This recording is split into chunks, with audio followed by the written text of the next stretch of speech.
Uma extensão do programa e almanaque Uberlândia de Ontem Sempre. Neste programa, vamos conhecer a história dos patronos Domingos Pimentel de Ulloa e Jaci de Assis. E no Papo Gerais desta semana, Celso Machado entrevista o patrono da Escola Municipal, Mário Alves Araújo. Mais história, memória e cultura de nossa cidade. Não saia daí, Uberlândia de Ontem Sempre está só começando.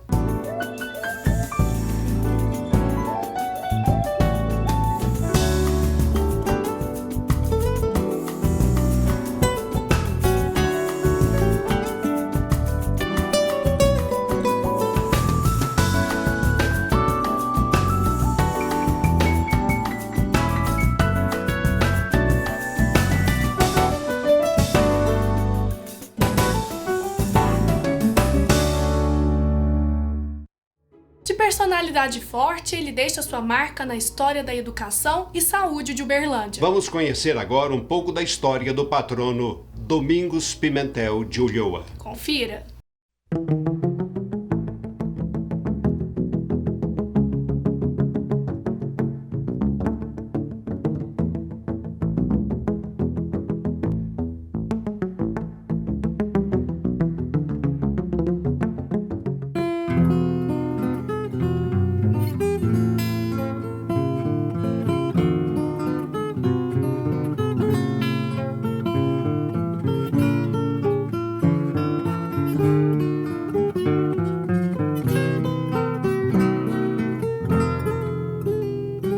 Ele era um indivíduo que ele amava a profissão dele.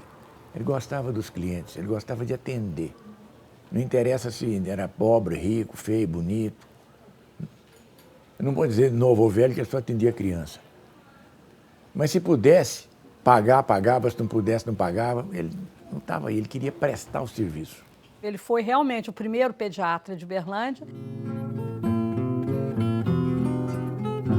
Trabalhou muito pela universidade, principalmente para a Faculdade de Medicina. Ele participou da comissão que fez o estatuto da fundação da Escola de Medicina e Cirurgia de Uberlândia. Depois ele foi professor lá, ele foi reitor lá, foi primeiro diretor lá. Trabalhou também no estatuto da Universidade de Uberlândia, foi reitor da universidade, enfim, ele teve um trabalho na educação muito importante. E, como médico, ele se dedicou à criança. Ele dizia que as crianças eram mais fáceis de serem tratadas do que os adultos e que as crianças ensinaram muita coisa para ele.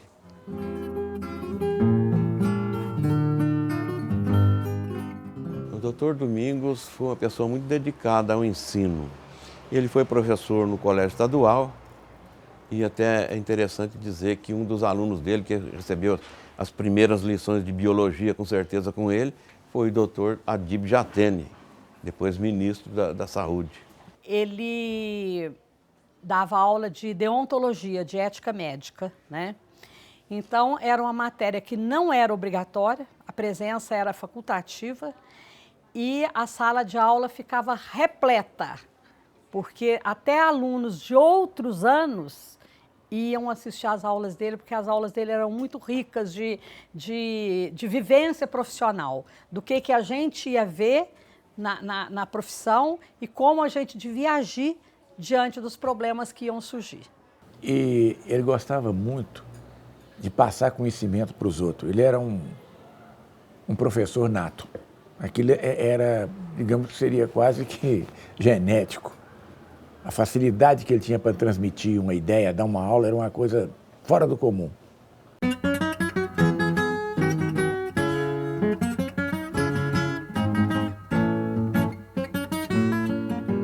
Ele era o filho caçula de muitos, né?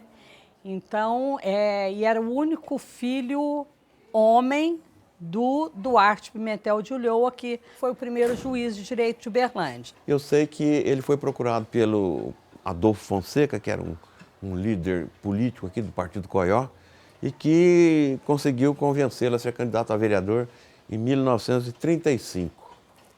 Tem outra versão que diz que ele é que procurou ser candidato, quer dizer, numa foi o partido que puxou ele, Noutra versão, ele que procurou o partido, mas não importa. O que importa é que ele foi eleito.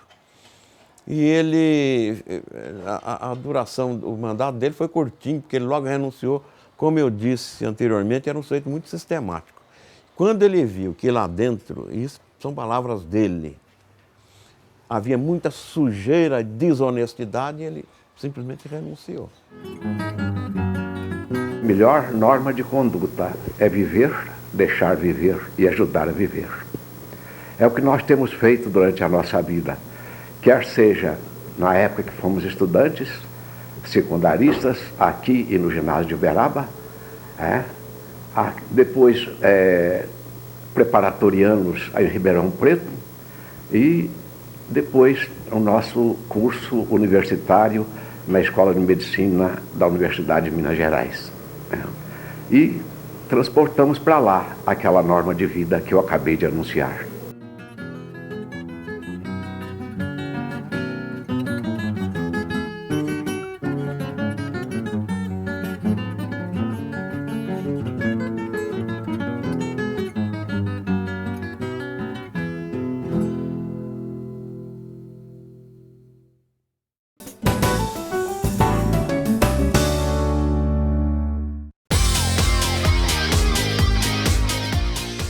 Beleza pra mim é tudo. É um estado de espírito.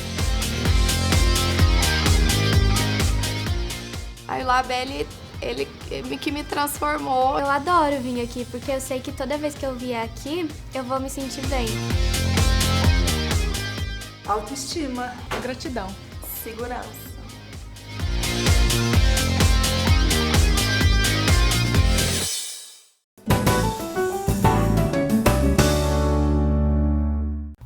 Que lutou contra qualquer forma de opressão. E que viu na educação a grande arma para as mudanças no país. Alunos da Escola Municipal Professor Jaci de Assis contam a sua história. Confira.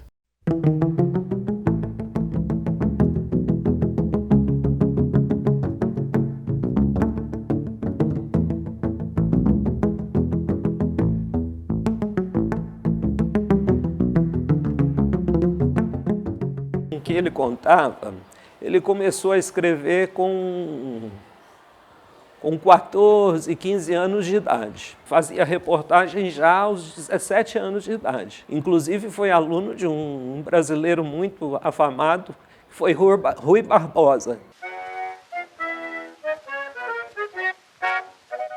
Ele teve tanto trabalho com esse Manifesto dos Mineiros que não assinou.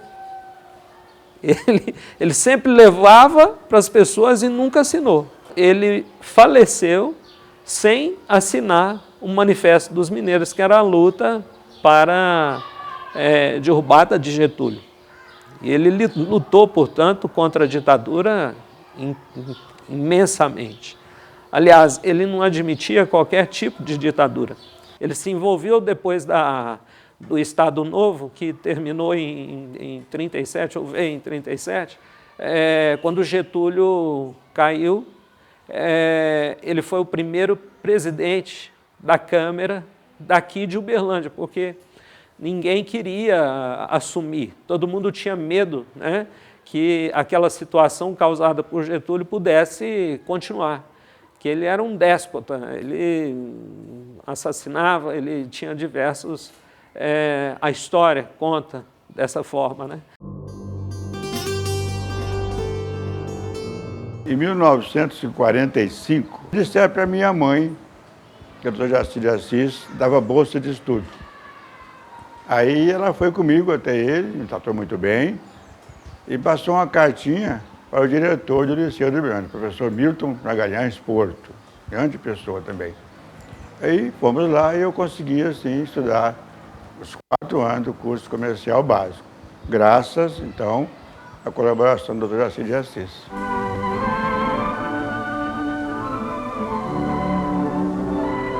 Ele nunca se preocupou de ajuntar fortuna, de amealhar bens, tanto assim que ele deu a sua própria casa para que começasse a faculdade de Direito. Então, sem grande dúvida, sem dúvida nenhuma, um grande homem que deve ser respeitado e amado, especialmente por aqueles que têm a honra de estudar na sua escola.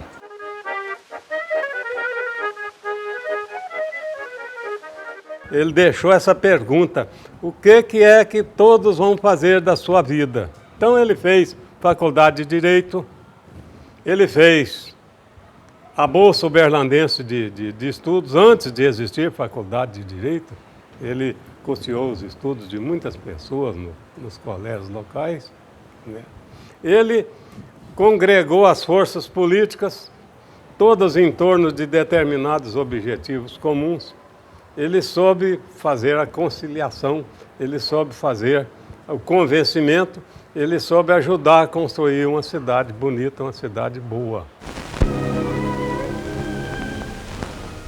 O bem montado gabinete jurídico do Dr. Jaci de Assis, ilustre profissional do município.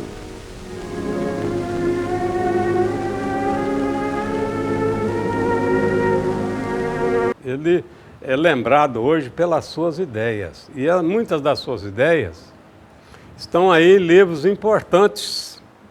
Vocês sabem que o Brasil tem milhares e milhares de advogados, milhares e milhares de professores, tem muitas escolas de direito, mas algumas das obras importantes que são lidas e consultadas em todas as faculdades de direito do país foram escritas por Jaci de Assis. Ele está vivo aí, ensinando as pessoas, transmitindo conhecimentos. Então esse relacionamento dele é um relacionamento extraordinário. Ele não viveu por seu tempo, ele viveu por futuro.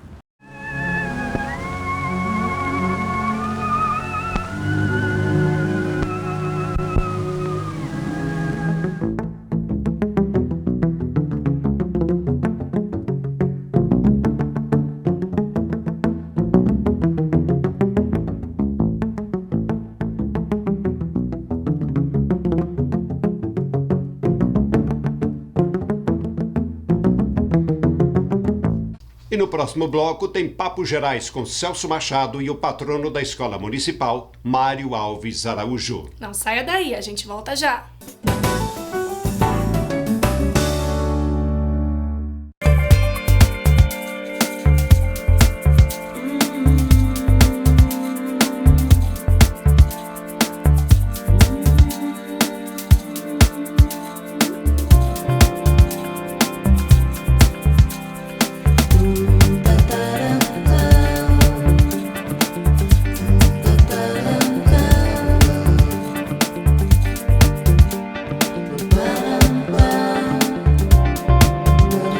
O Instituto Algar e a Lei Estadual de Incentivo à Cultura de Minas Gerais apresentam a 8ª edição do Almanaque Uberlândia de Ontem e Sempre. A memória de nossa cidade vista e revista. O centenário de Grande Otelo, o maior artista uberlandense. Adib Jatene, o médico de nosso coração. Cícero Naves e o Praia, um amor correspondido. A corrida de cena em Uberlândia. As gostosas recordações do Bauru do Bené. E muito mais, já nas bancas.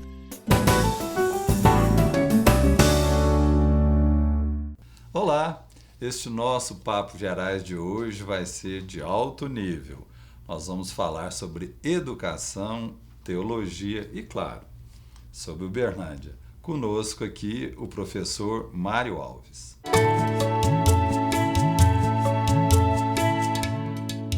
Professor, o senhor nasceu no interior da Bahia? Nasci numa cidade que se chama Mairi, que a palavra significa em Tupi-Guarani aldeias de estrangeiros, franceses, etc. Só que eu nunca vi nenhum estrangeiro, não. Cidade pequena, né? Próximo a Chapada Diamantina, fica entre Jacobina, Feira de Santana, naquela região ali. Tá? E como que foi a infância do senhor?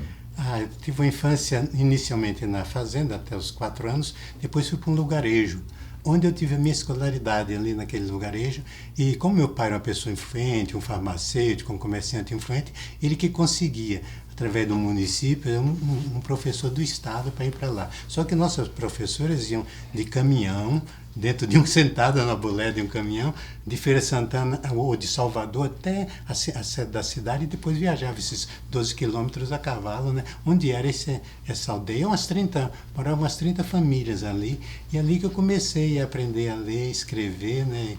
Foi uma experiência muito interessante, só que eu não gostava de escola, sabe, Celso? Eu era um menino muito livre, eu gostava de correr, pular, né, aquela coisa, e a escola acho que me limitava muito, né? Então eu dava um certo trabalho na escola, né? E por isso que o senhor foi pro internado? Aí o que aconteceu, Celso? Quando eu estava com meus 11 anos, eu já tinha... Ficar um tempo sem professor e tal, mas aos 11 anos eu estava estudando com meu padrinho, que era um irmão de minha mãe, que era um cara autodidata, mas muito bom. E nós estávamos lá estudando, aí chegou para minha cidade um padre alemão que tinha amigos, era amigo de uns padres que estavam no mosteiro, próximo dali, uns 2 dias a cavalo, vou dizer para ver a realidade, eram os 2 dias a cavalo. Aí fizeram contato, meu pai negociou com eles, não sei de nada, era criança, 11 anos, e me levaram então para o internato. A partir dos 11 anos eu vivi toda a minha vida. Primeiro interno, era um mosteiro, eu vivia lá. Para mim aquilo era um mundo maravilhoso. Futebol, natação, tanta esporte. Eles tinham, os alemães, austríacos, alemães, é muito organizado. Eu tive a primeira experiência com argolas, que dificilmente alguém tem, com barra, com lançamento de dardo, de peso, essas coisas tudo. Então, para você imagina uma criança 11, 12, 13 anos, aquilo era um mundo lindo, maravilhoso, certo? E eu fui assim, fui entrando ali, peixe na água, né? E fui até cheguei a fazer o ensino. Antigamente era o ginásio, colegial, e depois aí tinha coisas maravilhosas, sabe? Se você está no colégio aquele, pude aprender latim, até hoje sei muito latim, pude aprender francês, um pouco de alemão, falando alemão, inglês, e depois, quando eu estava no colegial, aprendi grego. Então eu tive fácil contato com muitas línguas e se falava lá no mosteiro, se falava muitas línguas. Era interessante isso, toda essa realidade, e me levou a viver ali até os meus 16, 17 anos. 16 anos eu comecei a dar aula já para as turmas mais novas, aos 17 anos, 18, 19 filosofia, né? E aí entrei para a vida religiosa, não tinha outro caminho, mas entrei na vida religiosa. Eu estava naquele encantamento, sem namora por uma coisa e vivi aquilo. Aí fui me tornar monge. Meus pais migraram para Goiás e eu fiquei lá. A única que ficou para trás fui eu, estudando interno. E aí se ordenou como monge? Aí eu fiz filosofia, depois fui para Salvador estudar teologia. Fiquei 4 anos no centro de Salvador. Quem conhece Salvador, ali no Terreiro de Jesus, atrás tem a igreja de São Francisco, bem no final do terreiro, e tem lá um convento. Lá era um centro de teologia. Minha turma eram 33 ou 34 que estudavam teologia. Tinha alemães, aí se falava 80% alemão, porque a maioria era alemães. Mas tinha nordestinos, tinha alguns baianos, e a gente conviveu ali. Lá também tinha esporte, tínhamos um excelente time de vôlei, etc. Então o jovem era muito envolvido em muita atividade mesmo. Trabalhava nos movimentos religiosos. Aí 63, 64 explodiu o negócio. Eu saí pela manhã para ir para a aula de alemão, que estudava alemão. Quando cheguei na frente, tinha por todo canto, né, aquelas barreiras, sacos de cimento, não, de areia, e soldados com metralhas em cima. Aí eu fui mais na frente, tinha um velho canhão dos portugueses, e ao lado do canhão, um canhão moderno, desse apontando para o mar. Aí que eu caí na real, digo, poxa, onde é que eu estou? E eu já participava dos movimentos juvenis naquela época, né? Mas aí eu fiquei em Salvador 4 anos, fiz teologia, participei da vida de Salvador, teatro, né? Tudo que havia de cultura em Salvador, nós éramos levados a participar, né? Aprendíamos oratória, aperfeiçoei o alemão, aprendi hebraico, quer dizer, foi um mundo maravilhoso, livro para todo canto, né? Que um jovem na minha idade naquela época não tinha acesso à leitura desse jeito, e aquela cultura espetacular que é Salvador. Museus, apresentação no teatro, o Castro Alves foi inaugurado na época, os novos baianos estavam por lá, mas foram esparramados, tadinho, né? Eu vivi todo aquele momento auge que foi pré e pós 64, né? Vivi nesse auge em Salvador, né? E praticamente a televisão, nessa época não foi quando começou a televisão. Pois é, e uma coisa curiosa, eu estava te contando antes, sabe, Celso?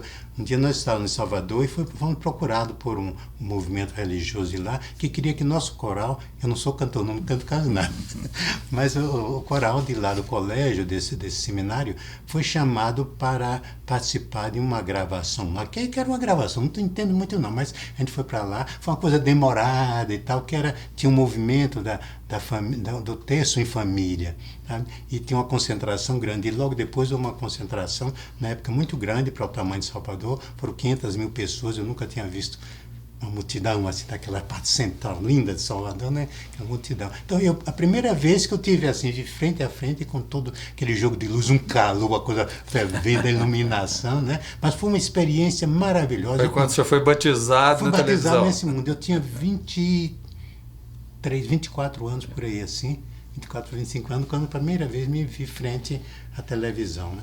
E aí, Celso, terminei, fiz 4 anos de teologia. Terminados 4 anos de teologia, então vinha agora a ordenação sacerdotal. Mas eu era monge, a minha vida era primeiramente mosteiro. E depois da ordenação eu fui para o interior e fui dirigir os colégios do grupo lá. Era uma fazenda, estava te contando antes, uma fazenda, tinha apoio da Áustria, tinha muito dinheiro da Áustria, da Alemanha, movimentos de lá, mantinha isso como um sistema missionário, né? E eu sempre senti muito bem lá, a ponto que com pouco tempo eu já estava dirigindo os colégios, né? De lá tinha colégio, tinha treinamento de liderança, tinha treinamento, tinha programas do governo que nos apoiavam, né? Lá dentro, né? Então de lá saíram muitos jovens que foram para a indústria nascente de Salvador. Eles terminavam o torneiro, mecânico, o fresador, etc. Punha ele no carro e íamos para Salvador entregar às empresas, sabe? É um trabalho maravilhoso, sabe? Só que depois de uns 3, 4 anos eu comecei a sentir estranho no ninho, sabe? Aí depois de 6 anos na vida religiosa eu disse, não, pedi para meu afastamento. Eu vim embora para trabalhar perto de meus pais, Brasília, não fiquei em Brasília, fui para Goiânia e fiquei lá trabalhando um tempo em Goiânia, sabe? E como que o senhor veio parar em Goiânia? Quando eu estava em Goiânia, surgiu uma oportunidade de ser diretor em Itumbiara. Em Goiânia eu era professor, ser diretor em Itumbiara. Quando eu estava em Itumbiara, estava se criando essas faculdades que existiam em Itumbiara, estavam nascendo. Começava pelo Brasil inteiro. Isso era em 74, 75. Começava a fervilhar essa ideia de faculdades no Brasil. Aí reunimos um grupo e como eu era diretor do colégio, fui convidado, era o único que tinha diploma superior e tinha pós-graduação. Estava fazendo pós-graduação, fazendo aula em Belo Horizonte. Quando eu estou em Belo Horizonte, encontro o pessoal daqui, o pessoal da história, da geografia daqui, que fazia pós-graduação na PUC, naquela época católica, hoje é a PUC de Belo Horizonte. Então lá encontrei o pessoal e o pessoal disse, olha, isso já era em 77, 78, assim, Uberlândia está nascendo uma universidade em Uberlândia, você não quer ir para lá não? Você tem titulação, vamos para lá. Eu fiquei, quando foi em 78, julho de 78 nós estávamos reunidos em Belo Horizonte, agosto de 78 me ligaram, nós vamos precisar de professor de filosofia na Universidade Federal. Você quer ir para lá? E minha mulher, eu tinha casado, tinha chegado, vocês estão vendo como é o formalismo, chegou de Roma, um papelório em latim desse tamanho, né? Me liberando, você está livre da vida religiosa, faça sua vida, não menos, faça sua vida que quiser. Aí eu me casei, minha mulher era daqui, ela estava morando lá, mas daqui. Aí, uma ocasião de ir para Uberlândia, era meu sonho, porque eu já tinha vindo aqui várias vezes, conhecia o clima, conhecia todo o aspecto de Uberlândia e gostava muito. Vinha visitar os parentes de minha mulher e gostava muito de Uberlândia. Aí, você quer trabalhar em Uberlândia? É agora. Aí, no final de 78, eu migrei para cá e vim logo direto para a universidade. Né? Em 79 eu estava. Quem que era a diretora do curso de filosofia? Quem estava na filosofia era a Marli Bernardes e a Carmelita, muito conhecido do pessoal aqui, foi um grande apoio, pessoas maravilhosas. Depois o professor Zé Carlos, Monsenhor Afonso, que foi conhecidíssimo aqui na área da educação, né? Tem a Beatriz, tem várias pessoas, inclusive são pessoas que foram homenageadas em escolas, colégios de Uberlândia, porque o trabalho que nós fizemos nascer ali a pedagogia que formou a grande massa de professores que tem hoje em Uberlândia, foi lá na nossa faculdade de pedagogia. Depois uma parte se separou e virou o departamento de filosofia, onde eu fui fui o primeiro diretor lá, né? Eu tenho uma curiosidade, se o senhor me permitir. Sim. Por que Uberlândia tem hoje tantas faculdades particulares, né, de vários segmentos, mas não tem de filosofia? Existe uma particular de filosofia que é pouco conhecida, é na PUC, a atual PUC, né, que era antes católica, não sei se vocês sabem. Hoje a católica, hoje é PUC, a PUC de Belo Horizonte encampou a católica, lá tem filosofia, mas não tem procura. É muito fraca a procura, porque a filosofia é você forma professor ou forma técnico, forma bacharel. Eu conheço só um bacharel aqui, que é assessor de uma grande empresa aqui. E a empresa faz questão de ter um assessor em filosofia para ajudar na solução dos seus problemas. Tem alguns formados em filosofia aqui, mas eles estão na sala de aula e tal. A universidade, sim, a universidade sempre manteve o curso, que aliás eu fui um dos fundadores. O primeiro projeto fui eu que encaminhei para o Conselho Superior, na época era membro do CONSUM, né, o Conselho Superior, encaminhei para o primeiro projeto para o curso de filosofia. Tá? Hoje é um bom curso de filosofia, cheio de mestres, doutores, etc. Mas não, é um emprego que não paga, sabe, Celso? O pessoal vai para onde paga. Tá? Todo mundo fica, eu gostaria de fazer filosofia. Só que você fica lá 4, 5 anos e depois não tem um retorno, né? E é pena porque a nossa sociedade precisa muito de pessoas que estejam refletindo, discutindo, aprofundando. Nenhuma ciência está livre da filosofia. Você tem que parar aqui, vocês têm que parar toda hora para refletir. O que é que nós estamos fazendo aqui? Uma reflexão, sabe? Essa reflexão é o papel da filosofia. E todo mundo é filósofo, mas ninguém tem o diploma. E as empresas precisam de mais disso. Precisa. Né? Eu já fui a algumas empresas falar, já me convidaram, né, para a gente falar sobre, por exemplo, o ser humano. Eu falo muito sobre a dignidade do ser humano. Né? Um dos seres, uma coisa extraordinária, inclusive a nossa Constituição é feliz nisso. Meu direito de cidadania, minha dignidade, né? Falar sobre dignidade, sobre a história do ser humano. Como é que nós chegamos a ser o que nós somos hoje? É um espetáculo, Celso. Eu estou lendo uma obra, Celso, que chama A Grande História da Evolução. Deve ter umas 1000 páginas, mais ou menos, mas é uma síntese de tudo que até hoje a ciência pesquisou, da origem da vida há 4 bilhões e meio de anos atrás até nós hoje, que somos frutos do restante da última glaciação, que terminou lá, por menos 10 mil anos atrás, desapareceu a Era do Gelo, a última Era do Gelo. E é a partir daí que surge esse tipo de humanos que nós somos hoje, sabe? E hoje nós ficamos por aqui. Acompanhe mais do nosso programa pelo site www.uberlandiadeontensempre.com.br ou envie as suas sugestões para o e-mail close@close.com.br. E até o próximo programa. Se Deus quiser.